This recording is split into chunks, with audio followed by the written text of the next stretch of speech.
Baik, hadis berikutnya wa anhu dari Abu Hurairah radhiyallahu anhu anna imra'atan sauda kanat taqumul masjid aw syaban fa faqadaha Rasulullah sallallahu alaihi wasallam. Ada seorang wanita berkulit hitam, dia taqumul masjid itu mengurusi masjid. Ada yang mengatakan taqumu artinya membersihkan kotoran dari masjid. Ada sampah-sampah kemudian dia bersihkan. Atau seorang pemuda, tapi banyak riwayat mengatakan seorang wanita berkulit hitam. Fa faqadaha Rasulullah sallallahu alaihi wasallam. Satu hari Rasulullah sallallahu alaihi wasallam sering lihat wanita itu di Masjid Nabawi bersih-bersih. Suatu hari Rasulullah SAW tidak lihat lagi wanita tersebut. Fasa'ala anha, maka Rasulullah SAW bertanya, mana wanita yang biasa sapu-sapu masjid, bersih-bersihkan masjid? Faqalu matat, dia sudah meninggal dunia. Rasulullah SAW berkata, afala kuntum adantumuni, kenapa kalian wahai para sahabatku tidak memberitahuku ketika dia meninggal dunia? Faka'annahum saggaru amraha, seakan-akan para sahabat meremehkan wanita ini. Ya. Maksudnya tidak semua orang meninggal kasih tahu Nabi. Ini hanya tukang sapu, sudah enggak usah dikasih Nabi, mungkin sibuk, mungkin pikiran mereka demikian. Seakan-akan mereka meremehkan orang ini sehingga wafatnya wanita ini tidak perlu diberitahukan kepada Nabi. Tapi Nabi SAW tegur mereka. Afala kuntum adantumuni, kenapa kalian tidak laporkan kepadaku ketika dia meninggal dunia? Kemudian Rasulullah SAW berkata, Dulluni ala qabriha, atau dalam riwayat qabrihi. Tunjukkan kepadaku mana kuburannya. Fadalluhu, maka mereka pun menunjukkan kuburan. Sudah dikubur wanita tersebut. Fasalla alaiha, kemudian Rasulullah SAW pun salat jenazah di kuburan wanita tersebut. Summa qala, kemudian Rasulullah SAW berkata, inna hadhil kubura mamlu'atun zulmatan ala ahliha. Sungguhnya kuburan-kuburan ini dipenuhi dengan kegelapan bagi penghuninya. Wa inna Allah Ta'ala yunawwiruha lahum bi salati alaihim. Dan sungguhnya Allah Subhanahu wa taala memberi cahaya bagi kuburan-kuburan tersebut dengan salatku terhadap mereka. Muttafaqun alaih. Hadis riwayat Bukhari dan Muslim.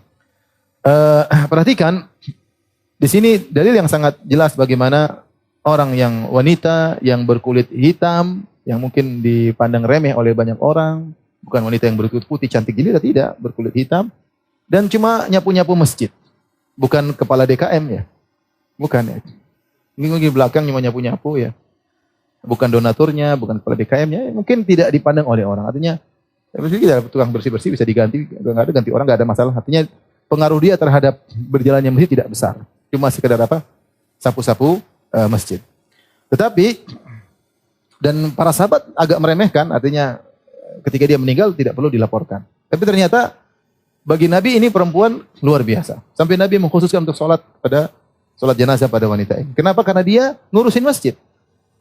Dia ngurusin apa? Masjid. Semua yang ngurusin rumah Allah Subhanahu wa taala adalah orang yang mulia. Oleh karenanya Rasulullah SAW memerintahkan untuk membersihkan masjid, untuk membangun masjid dalam hadis Aisyah radhiyallahu taala anha, anna Nabi SAW amara bi bina'il masajid fid dur wa an tunadhdhaf wa an tutayyab. Rasulullah SAW memerintahkan untuk dibangunkan, dibuat masjid-masjid dan untuk dibersihkan dan untuk dikasih minyak wangi. Jadi di antara sunnah kita sebarkan minyak wangi di masjid supaya orang nyaman kalau ibadah. Ya. Kasih pasang AC, dibersihkan, ada bau yang enggak enak dihilangkan, kasih minyak wangi. Kalau di Arab Saudi selalu ada orang bawa gaharu ya, nebarin ke masjidnya. Tapi saya pernah diprotes sama jemaah haji. Ustaz, katanya Arab Saudi anti kemenyan. Kenapa ada kemenyan di masjid? Saya bilang bukan kemenyan itu wangi-wangian ya. Jumat kan disebarin gitu. Jadi itu di antara yang diperintahkan oleh Nabi sallallahu alaihi wasallam ya.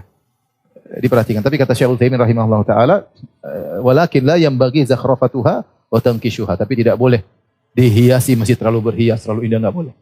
Karena bisa menghilangkan dari tujuan ibadah. Orang terpesona dengan keindahannya, banyak ukirannya ya. Makruh kata para ulama hukumnya, makruh bahkan di antara tanda-tanda hari kiamat. Orang lebih perhatian terhadap model masjid daripada memakmurkan apa? Masjidnya. Oleh benar banyak masjid-masjid mewah. Entah kubahnya harganya berapa, kemudian ini harga berapa, modelnya indah, tapi orang perhatikan modelnya bukan